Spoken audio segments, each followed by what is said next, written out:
திரு ஷபீர், திரு பன்னீர்செல்வம் திமுக ஆதரவு நிலை எடுத்ததுனால அதிமுகவுக்கு பாதிப்புன்னு உணர்றாரா திரு அக்னீஸ்வரன்? அதுதான் அவருடைய பேச்சின் வெளிப்பாடா இருக்கா? அதாவது 10 வருடங்களுக்கு முன்னாடி நடக்காத விஷயங்கள்லாம் 26ல நடக்கிறது. உதாரணத்துக்கு சொல்ல போனோம்னா, பழம் நழுவி பாலில் விழும் அப்படின்னாரு கலைஞர். அப்போ நடக்கல, இப்போ நடக்குது. தேன் கலந்த பால்ல விழுந்துருச்சு. 10 ஆண்டுகள் பலாப்பழமே விழுந்துருச்சு. இப்போ பலாப்பழம் விழுந்திருக்கிறது. அது மட்டும் இல்லாம, நீங்க 9 ஆண்டுகளுக்கு முன்பு இதே பிப்ரவரி மாதம் 8ஆம் தேதி அந்த வாக்குல, இதே பிப்ரவரி மாதத்துல தான் தர்ம யுத்தம் நடக்குது. அந்த தர்ம யுத்தம் நடக்கும்போது சசிகலா போயஸ் கார்டன்ல சொன்ன ஒரு விஷயம் இருக்கு இல்லையா, அவர்கள் ஒருவர் பார்த்து கொண்டார்கள், சிரித்து கொண்டார்கள் அப்படின்னாங்க இல்லையா. இப்போ 9 வருடங்கள் கழித்து ஒருவர் பார்த்து சிரித்து கைக்குலுக்கி அணைத்து எல்லாமே நடக்கிற காட்சிகள் என்பது அரங்கேறுகிறது. ஓபிஎஸ்ஸுக்கான பொலிட்டிக்கல் ஆப்ஷன்ஸ் அப்படின்றது முடிஞ்சிருச்சு, அவ்வளோதான். அதுதான் இதில் இருக்கிற முக்கியமான விஷயம். அவர் அதிமுகவை மீட்டெடுக்கிறேன் அப்படின்னு போனார், தர்ம யுத்தம் நடத்தினார். தர்ம யுத்தம் தானாக நடத்தியிருந்தா பரவாயில்ல, யாரோ ஒருவர் சொல்லி தர்ம யுத்தம் நடத்தினார். நீங்கள் போங்க அம்மா சமாதியில் போய் உட்காருங்கன்னு துக்ளக் குருமூர்த்தி சொன்னதை கேட்டுட்டு அவர் போய் அங்கே உட்கார்ந்தாரு. அதுக்கப்புறம் அவருக்கு தேவையான என்ன இது இருக்கோ, என்ன சொல்றது, அவர் மீது அந்த கவனம் என்பது இருந்துச்சு. ஷாம் சார் ஆரம்பத்தில் சொன்ன மாதிரி எவ்வளவு பெரிய டால் லீடராக இருந்தார், அவருடைய பாப்புலாரிட்டி, மக்கள் பெரிய அளவுக்கு மக்கள் ஆதரவு என்பது அவர் கூட இருந்துச்சு. ஆனால் அதை எல்லாம் எந்த இடத்துலையும் அவரால் கேபிட்டலைஸ் பண்ண முடியாத ஒரு சூழல். மறுபடியும் அவர் ராஜ்பவனில் வித்யாசாகர் ராவ் கைக்குலுக்கி வச்சு கவர்மெண்ட்ல வந்ததுக்கு பிறகு அந்த வாய்ப்பையும் அவர் தவற விட்டார். சரி, அவர் தான் வாய்ப்புகளை நழுவ விடுகிறார்னா, கூட இருக்கிறவங்களுக்கு ஏதாச்சும் வாய்ப்புகளை ஏற்படுத்தி கொடுத்துருக்கிறாரா அப்படின்னு பார்த்தீங்கன்னா அதுவும் பண்ணல. அப்போ எல்லாருமே அவரை விட்டு போயிட்டாங்க. கடைசியாக அவருக்கு இருந்த ஒரே ஆப்ஷன் டிடிவி தினகரன் அவர்கள். டிடிவி தினகரன் அண்ட் ஓபிஎஸ் ஒரு காம்போவா ஒரு கூட்டணிக்கு போனாங்கன்னா அது ஒரு பெரிய தாக்கத்தை ஏற்படுத்தும் அப்படின்ற அளவுக்கு கொஞ்சம் மேனேஜ் பண்ணிட்டு இருந்தாங்க. செங்கோட்டையின் சசிகலாவும் பின்னாடி ஜாயின் பண்ணும்போது அது ஒரு பிளாக்கா இருந்துச்சு. அதுல பாஜக உள்ள போந்து அந்த பிளாக்கை உடைச்சிட்டாங்க.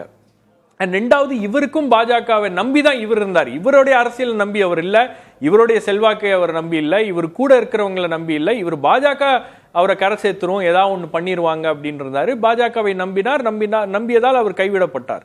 கடைசியில் அவருடைய நிலைமை பார்த்தீங்கன்னா, நீங்க எனக்கு ஒரு வாய்ப்பு கொடுத்தீங்கன்னா உங்களை ரிசீவ் பண்றதுக்கு அதுவே எனக்கு ஒரு பெரிய இதுவா இருக்கும் அப்படின்னு சொல்லிட்டுலாம் கடிதம் எழுதினாரு. என்ன கேட்கிறேன், நான் என்ன கேட்டுட்டேன்? ஒரு அப்பாயின்மெண்ட் தானே கேட்டேன். அவர் பிரதமர் வரும்போது ரிசீவ் பண்றதுக்கு ஒரு வாய்ப்பு தானே கேட்டேன். அதுக்கு நான் மெசேஜ் அனுப்பிச்சிருக்கேன் பாருங்க, நயினார் நாகேந்திரனுக்கு மொபைல் போன்ல. சாட்சிகளை எல்லாம் ஒரு முன்னாள் முதலமைச்சர், 3 முறை முதலமைச்சராக இருந்தவர் காட்டக்கூடிய ஒரு சூழலுக்கு தள்ளப்பட்டார் அப்படின்னா அவருடைய அரசியல் எவ்வளவு பலவீனமாக மாறிவிட்டது. அது பலவீனமா இல்ல எவ்வளவோ முயற்சி பண்ணார் அதிமுகக்குள்ள போறதுக்கு திரு எடப்பாடி பழனிசாமி அதை ஏத்துக்கல, பாஜகவும் அவரை கூட்டணிக்குள் கொண்டு வருவதற்கு முயற்சி பண்ணலன்னு அவர் மீது குறைந்தபட்ச சிம்பத்தி கூட வராதா? இல்ல, எப்படி வரும் உங்களுக்கு சிம்பத்தி இருந்த காலகட்டம் என்பது அவர் தர்ம யுத்தம் நடத்தின அந்த காலகட்டம் அவருக்கு இருந்த சிம்பத்தி. அதுக்கப்புறம் அங்கிருந்து அந்த சிம்பத்தியை அவர் தான் பொலிட்டிக்கல் ஃபோர்ஸா அதை மாத்தி இருக்கணும். நீங்க இன்னைக்கு அவரை மீண்டும் கட்சிக்குள் கொண்டு வர வேண்டும் அப்படின்னா கட்சிக்குள்ளேயே இபிஎஸ்க்கு ஒரு நெருக்கடி என்பது இருக்கணும் இல்லையா? இன்னைக்கு யார் கட்சிக்குள்ள இருந்து அவரை ஓபிஎஸ் விட்டுறாதீங்க, அவர் திமுக பக்கம் போனா நமக்கு ஒரு பாதிப்பு, அவர் பின்னாடி இவ்வளவு ஆதரவாளர்கள் இருக்காங்க, அவர் பின்னாடி கட்சிக்காரங்க இவ்வளவு பேர் இருக்காங்க, அது நமக்கு பெரிய அளவுக்கு ஒரு பாதிப்பை ஏற்பட்டு விடும் சொல்ற அளவுக்கு யார் இருக்கா? எல்லாரும் பேசணும், யாருமே இல்லையே. இல்ல, சீனியர் தலைவர்கள் போய் திரு தங்கமணி, திரு வேலுமணி, திரு சி.வி. சண்முகம், திரு நத்தம் விஸ்வநாதன், திரு செங்கோட்டையன் எல்லாரும் போய் திரு எடப்பாடி பழனிசாமி ஒருங்கிணைந்த அதிமுக குறித்து வலியுறுத்தணும்னு அவங்க தரப்புலே சொல்லப்பட்ட செய்தி. ஒருங்கிணைந்த அதிமுக குறித்து வலியுறுத்தினாங்க, அது கரெக்ட், நான் ஒத்துக்கிறேன். அதிமுக வெறும் ஓபிஎஸ் முன்னிலை அப்படின்லாம் கிடையாது இல்லையா? ஓபிஎஸ் அதுல ஒரு ஃபேக்டர், அதுல ஒரு பார்ட். ஆனால் ஓபிஎஸ் உடைய தனிப்பட்ட அரசியல் என்னவாக இருக்கிறது, தனிப்பட்ட செல்வாக்கு என்னவாக இருக்கிறது அப்படின்றது ஒரு கேள்வி இருக்கு இல்லையா? நீங்க அந்த இடத்துல அவருக்கான ஆப்ஷன்ஸ் சுருங்கிருச்சு.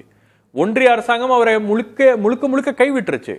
அதுக்கப்புறம் தான் அவர் முதல்வர் வாக்கிங் போகும்போது முதல்வரை போய் பார்க்கிறாரு, ஒரே நாள்ல 2 முறை முதல்வரை சந்திக்கிறாரு. அது எல்லாமே பாஜகவை மேலும் கோவப்படுத்தி இருக்கிறது. நீங்க இந்த பக்கம் பேசிட்டு இருந்தவர் திடீரென்று நேர் எதிரா பாஜக எதிர்க்கின்ற ஒரு கூட்டணியோட நீங்க போய் பேசுறீங்க அப்படின்னும் போது அவரை கழட்டி விட்டாங்க. அதுதான் நடந்திருக்கிறது. நீங்க டிடிவி தினகரன் அண்ட் ஓபிஎஸ் ஒன்னா இருந்திருந்தாங்கன்னா அவங்க 2 பேரும் ஒரு கூட்டணியில போனாங்கன்னா அந்த கூட்டணியுடைய தாக்கம் என்பது வேறு விதமாக இருக்கும். அவரு அமமுகங்கிற ஒரு கட்சியை ஆரம்பிச்சு ஒரு கூட்டணியில் சேர்வது திரு தினகரனுக்கு எளிது.